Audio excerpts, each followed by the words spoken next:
Tumebeba majibu ya watu kama mahali ambapo habari njema ya ufalme wa Mwokozi Yesu huwa inahubiriwa. Hapana, Mungu wetu asifiwe.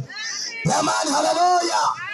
Huyu Yesu tunahakika naye, huyu Yesu tunashuhuda naye, kwa sababu kila mahali tulikosena habari zake. Tumekutana watu wamekata tamaa, tumekutana watu wamechoka, tumekutana watu hawezi tena, lakini baada ya kusikia habari njema kama hizi, walipompokea Yesu, ulikuwa mwanzo wa ushuhuda kwenye maisha yao. Walimwona Yesu akifanya, walimwona Yesu akitenda. Bwana Yesu asifiwe. Mwamanya aliyo machilo fulani, majira fulani, tulikuwepo kwenye mkutano wa Injili.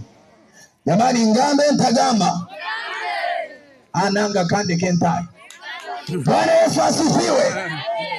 Tulikuwa kwenye mkutano fulani wa Injili.